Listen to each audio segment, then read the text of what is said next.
गुरु ब्रह्म महिमा अलेख शरण।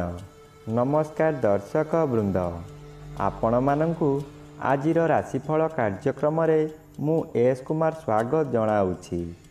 प्रतिदिन निजर राशिफल जानिबा पाई गुरुकृपा यूट्यूब चैनल को सब्सक्राइब करंतु और पाखरे थिबा बेल आइकन को प्रेस करी ऑल नोटिफिकेशन ऑन करी दियंतु, जहा फଳରେ आमे जेतेबेले वीडियो अपलोड करिवो प्रथमे आपण वीडियो देखि पारिबे। आमर यही वीडियो रे आपण संपूर्ण पंचांग सहित मेष ठारू मीन पर्यंत 12 गोटी राशिर राशिफल विषय रे जानि पारिबे। वीडियो को दयाकरी शेष पर्यंत देखंतु।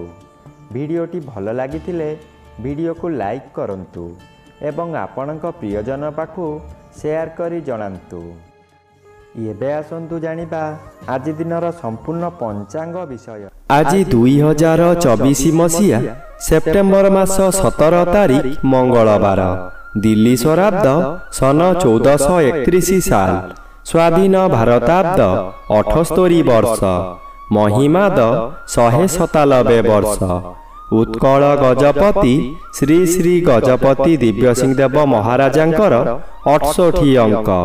सौरस्व आश्विन मास 1 दिन, चांद्रमते भाद्र शुक्ल पक्ष चतुर्दशी तिथि, दिवा 10 घंटा 17 मिनिट पर्यंत। आजिर सूर्योदय विरजा क्षेत्र को 5 घंटा 36 मिनिट, सिंह लग्न 5 दंड 27 लिता गते उदय।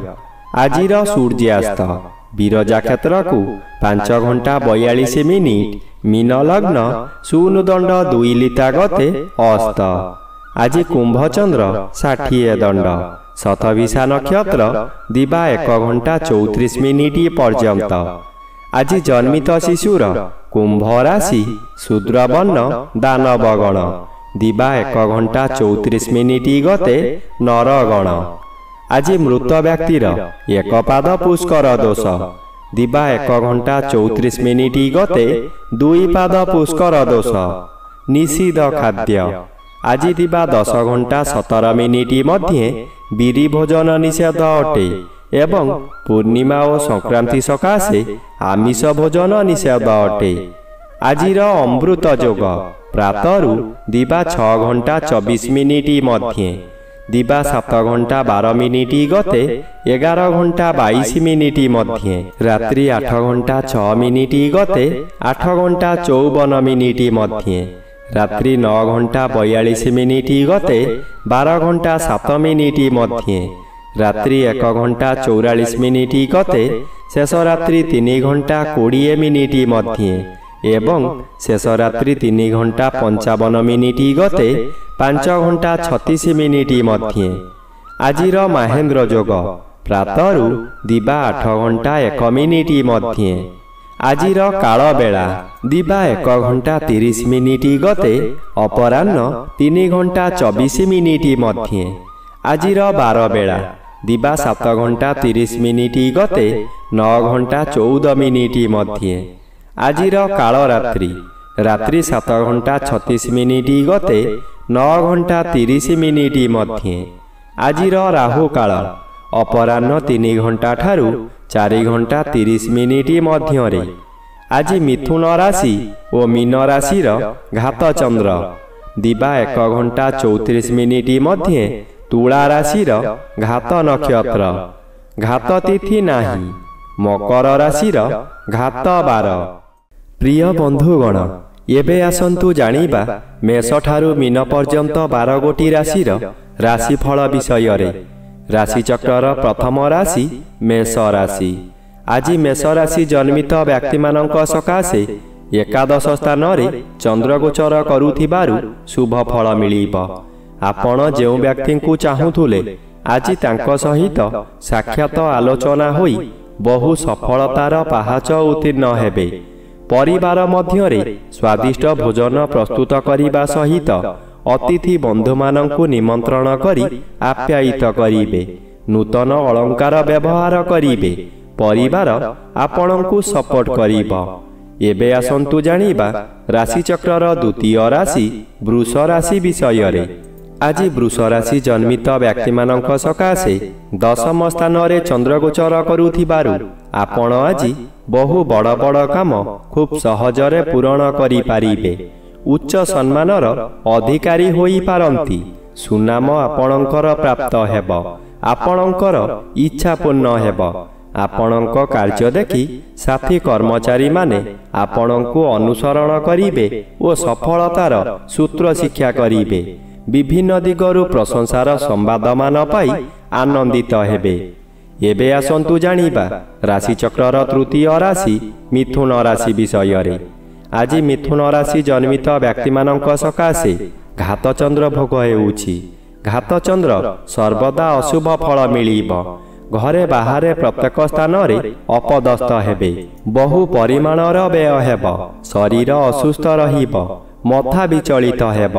ରାସ୍ତା ଦୁର୍ଘଟଣା ମଧ୍ୟ ହୋଇପାରେ। ନିଜ ମନକୁ ଶାନ୍ତ ନ କଲେ ନିଜକୁ ନିଜେ ଦଣ୍ଡ ଦେଇ ହଇରାଣ ଓ ଲୋକହସା ହୋଇପାରନ୍ତି। ପରିବାର ମଧ୍ୟରେ ପିତାପୁତ୍ର କଳହ ହେବ କିମ୍ବା ପିତୃହାନି ହୋଇପାରେ।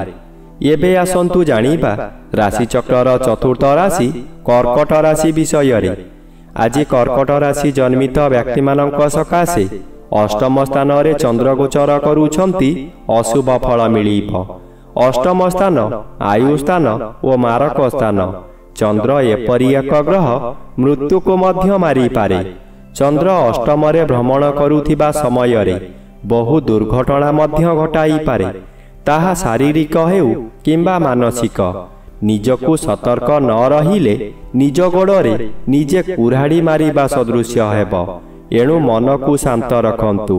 ବ୍ୟବହାର ଠିକ୍ ରଖନ୍ତୁ। ଏବେ ଆସନ୍ତୁ ଜାଣିବା ରାଶିଚକ୍ରର ପଞ୍ଚମ ରାଶି ସିଂହ ରାଶି ବିଷୟରେ।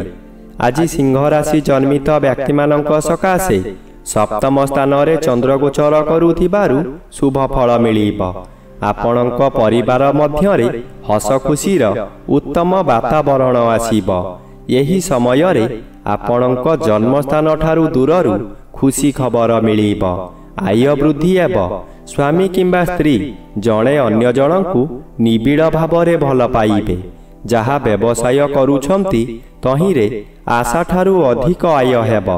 ଭବିଷ୍ୟତ ସକାଶେ ଧନ ସଞ୍ଚୟ ହେବ। ଏବେ ଆସନ୍ତୁ ଜାଣିବା ରାଶିଚକ୍ରର ଷଷ୍ଠ ରାଶି କନ୍ୟା ରାଶି ବିଷୟରେ। ଆଜି କନ୍ୟା ରାଶି ଜନ୍ମିତ ବ୍ୟକ୍ତିମାନଙ୍କ ସକାଶେ ଷଷ୍ଠ ସ୍ଥାନରେ ଚନ୍ଦ୍ରଗୋଚର କରୁଛନ୍ତି। ଷଷ୍ଠ ଚନ୍ଦ୍ର ବଳବାନ ଚନ୍ଦ୍ର। ଆପଣଙ୍କ ପରିବାର ମଧ୍ୟରେ ଖାଲି ଆନନ୍ଦ ହିଁ ଆନନ୍ଦ ମିଳିବ। ଯେଉଁ କାମରେ ହାତ ଦେବେ ତହିଁରେ ସଫଳତା ନିଶ୍ଚୟ ପାଇବେ। ବ୍ୟବସାୟ କରୁଥିବା ବ୍ୟକ୍ତିମାନେ ବ୍ୟବସାୟରେ ଆଶାଠାରୁ ଅଧିକ ଲାଭବାନ ହେବେ। ପାଖରେ ଅର୍ଥର ଅଭାବ ରହିବ ନାହିଁ। ପୂର୍ବରୁ ଆପଣ କରିଥିବା ଋଣ ଏହି ସମୟରେ ପରିଶୋଧ କରିପାରିବେ। ଏବେ ଆସନ୍ତୁ ଜାଣିବା ରାଶିଚକ୍ରର ସପ୍ତମ ରାଶି ତୁଳା ରାଶି ବିଷୟରେ। ଆଜି ତୁଳା ରାଶି ଜନ୍ମିତ ବ୍ୟକ୍ତିମାନଙ୍କ ସକାଶେ ପଞ୍ଚମ ସ୍ଥାନରେ ଚନ୍ଦ୍ରଗୋଚର କରୁଛନ୍ତି। ଶୁକ୍ଳପକ୍ଷ ହେତୁ ଶୁଭ ଫଳ ମିଳିବ। ଆପଣଙ୍କ ସ୍ୱାସ୍ଥ୍ୟ ଉତ୍ତମ ରହିବ। ପୂର୍ବରୁ ଯେଉଁମାନେ ହଇରାଣ ହରକତ କରୁଥିଲେ ଏବେ ଆପଣ ଶାନ୍ତିରେ ରହିପାରିବେ। ପଞ୍ଚମ ଗୃହ ଜ୍ଞାନ ଗୃହ ହୋଇଥିବାରୁ ଆପଣଙ୍କ ବିଭିନ୍ନ ଜ୍ଞାନ ବୃଦ୍ଧି ହେବ। ଆପଣଙ୍କ ଉପସ୍ଥିତ ଜ୍ଞାନ ବଳରେ ବହୁ ବଡ଼ ବଡ଼ ବିପଦରୁ ମୁକୁଳି ଯିବେ। ବହୁ କାମରେ ହାତ ଦେଇ ଆପଣ ସଫଳ ହେବେ। ଶୁଭ କର୍ମମାନ କରିବେ। ଏବେ ଆସନ୍ତୁ ଜାଣିବା ରାଶିଚକ୍ରର ଅଷ୍ଟମ ରାଶି ବିଛା ରାଶି ବିଷୟରେ। ଆଜି ବିଛା ରାଶି ଜନ୍ମିତ ବ୍ୟକ୍ତିମାନଙ୍କ ସକାଶେ ଚତୁର୍ଥ ସ୍ଥାନରେ ଚନ୍ଦ୍ରଗୋଚର କରୁଥିବାରୁ ଆପଣଙ୍କର ଆଜିର ଦିନଟି ଅଶୁଭରେ କଟିବ। ଆପଣ କାହାରି ପ୍ରରୋଚନାରେ ପଡ଼ି ବହୁତ ସ୍ଥାନ ଭ୍ରମଣ କରିବାକୁ ଯିବେ। ଆପଣଙ୍କର ସଞ୍ଚିତ ଧନମାନ ଅଯଥାରେ ଖର୍ଚ୍ଚ କରିବେ। ଚତୁର୍ଥ ଗୃହ ବିଦ୍ୟାଗୃହ ଓ ମାତୃଗୃହ ହୋଇଥିବାରୁ ବିଦ୍ୟାର୍ଥୀମାନେ ବିଦ୍ୟା ପଠନରେ ଦୁର୍ବଳ ରହିବେ। ମାତାଙ୍କର ଶରୀର ଅସୁସ୍ଥ ରହିବ। ଥଣ୍ଡା କାଶ ଆଦି ଲାଗି ରହିବ। ଆପଣଙ୍କର ଦୁଃଖ ପରେ ଦୁଃଖ ମାଡ଼ି ଆସିବ। ଏବେ ଆସନ୍ତୁ ଜାଣିବା ରାଶିଚକ୍ରର ନବମ ରାଶି ଧନୁ ରାଶି ବିଷୟରେ। ଆଜି ଧନୁ ରାଶି ଜନ୍ମିତ ବ୍ୟକ୍ତିମାନଙ୍କ ସକାଶେ ତୃତୀୟ ସ୍ଥାନରେ ଚନ୍ଦ୍ରଗୋଚର କରୁଛନ୍ତି। ତୃତୀୟ ଚନ୍ଦ୍ର ବଳବାନ ଚନ୍ଦ୍ର। ଆପଣଙ୍କ ସ୍ୱାସ୍ଥ୍ୟରେ ଉନ୍ନତି ଘଟିବ। ପୂର୍ବରୁ ଥିବା ରୋଗମାନ ଅପସରିଯିବ। ଶରୀରର ତେଜ ବୃଦ୍ଧି ହେବ। ଯେଉଁ କାର୍ଯ୍ୟ କରିବାକୁ ଚାହିଁବେ ତହିଁରେ ସଫଳତା ଲାଭ କରିବେ। ହଠାତ୍ ଆପଣଙ୍କର କୌଣସିଠାରୁ ଶୁଭ ଖବର ପାଇ ମନର ବଳ ବୃଦ୍ଧି ହେବ। ବ୍ୟବସାୟରେ ଅଧିକ ଲାଭବାନ ହେବେ। ଧନ ସଞ୍ଚୟ କରିବାର ଦିନଟିଏ। ଏବେ ଆସନ୍ତୁ ଜାଣିବା ରାଶିଚକ୍ରର ଦଶମ ରାଶି ମକର ରାଶି ବିଷୟରେ। ଆଜି ମକର ରାଶି ଜନ୍ମିତ ବ୍ୟକ୍ତିମାନଙ୍କ ସକାଶେ ଦ୍ୱିତୀୟ ସ୍ଥାନରେ ଚନ୍ଦ୍ରଗୋଚର କରୁଛନ୍ତି। ଶୁକ୍ଳପକ୍ଷ ହେତୁ ଶୁଭ ଫଳ ମିଳିବ। ଆପଣଙ୍କୁ କିଛି ବ୍ୟକ୍ତି ଅସହଯୋଗ କରୁଥିବା ସ୍ଥଳେ ଅନ୍ୟ କିଛି ବ୍ୟକ୍ତି ସହଯୋଗର ହାତ ବଢ଼ାଇ ଆପଣଙ୍କୁ ଉଚ୍ଚକୁ ଉଠାଇ ନେବେ। ବାଧା ଆସୁଥିବା ସ୍ଥାନରୁ ବିଳମ୍ବରେ ହେଉ ପଛେ ସଫଳତା ମିଳିବ। ଆପଣଙ୍କ ଉଦ୍ୟମ ଫଳପ୍ରଦ ହେବ। ଉତ୍ତର ଦିଗରୁ କୌଣସି ବ୍ୟକ୍ତି ଆପଣଙ୍କ ସହିତ ଯୋଗାଯୋଗ କରି ଶୁଭ ଖବର ଦେବେ। ଆଗାମୀ ଦିନ ସକାଶେ ଆୟର ସନ୍ଧାନ ଦେବେ। ଏବେ ଆସନ୍ତୁ ଜାଣିବା ରାଶିଚକ୍ରର ଏକାଦଶ ରାଶି କୁମ୍ଭ ରାଶି ବିଷୟରେ। ଆଜି କୁମ୍ଭ ରାଶି ଜନ୍ମିତ ବ୍ୟକ୍ତିମାନଙ୍କ ସକାଶେ ଶ୍ରୀଚନ୍ଦ୍ର ଭୋଗ ହେଉଥିବାରୁ ଓ ଅନ୍ୟ ଗ୍ରହ ଦ୍ୱାରା ବାଧା ପାଉଥିବାରୁ କେତେକାଂଶରେ ଅଶୁଭ ଫଳ ମିଳିବ। ମାନସିକ ସ୍ଥିତି ବିଗିଡ଼ିଯିବ। ଚନ୍ଦ୍ର ମନକାରକ ଗ୍ରହ ହୋଇଥିବାରୁ ମନରେ ସନ୍ଦେହ ଜାତ ହେବ। ରାତ୍ରି ଅନିଦ୍ରା ରହି ପ୍ରତିଶୋଧ ନିଆଁରେ ଜଳିବେ। ଚୋରି ଡକାୟତି ମଧ୍ୟ ହୋଇପାରେ। ଉପବାସରେ ରହିବେ। ପାଖରେ ଖାଦ୍ୟ ଥାଇ ମଧ୍ୟ ଖାଇପାରିବେ ନାହିଁ। ଏବେ ଆସନ୍ତୁ ଜାଣିବା ରାଶିଚକ୍ରର ଦ୍ୱାଦଶ ବା ଶେଷ ରାଶି ମୀନ ରାଶି ବିଷୟରେ। ଆଜି ମୀନ ରାଶି ଜନ୍ମିତ ବ୍ୟକ୍ତିମାନଙ୍କ ସକାଶେ ଘାତଚନ୍ଦ୍ର ଭୋଗ ହେଉଥିବାରୁ ଅଶୁଭ ଫଳ ମିଳିବ। ଆପଣଙ୍କ ଶରୀରରେ ଆଘାତ ଲାଗିବ। ବହୁ ଅର୍ଥ ବ୍ୟୟ କରି ଆପଣ ହତାଶ ହୋଇପଡ଼ିବେ। ଆଜି ଆପଣ ଯାହା କରିବେ ତହିଁରେ କ୍ଷତି ସହିବାକୁ ପଡ଼ିବ, ଯାହାଦ୍ୱାରା ମଥା ବିଚଳିତ ହୋଇଯିବ। କାହାକୁ କ'ଣ କହିବେ ଠିକ୍ କରି କହିପାରିବେ ନାହିଁ। ଆପଣଙ୍କ କଥାଗୁଡ଼ିକ ଗୁଳି ପରି ହେବ, ଯାହାଦ୍ୱାରା ଶତ୍ରୁ ବୃଦ୍ଧି ହେବେ। ଅତି ଜିଦଖୋର ହୋଇ ନିଜର ବହୁ କ୍ଷତି କରିବେ ବା ନଷ୍ଟ କରିଦେବେ।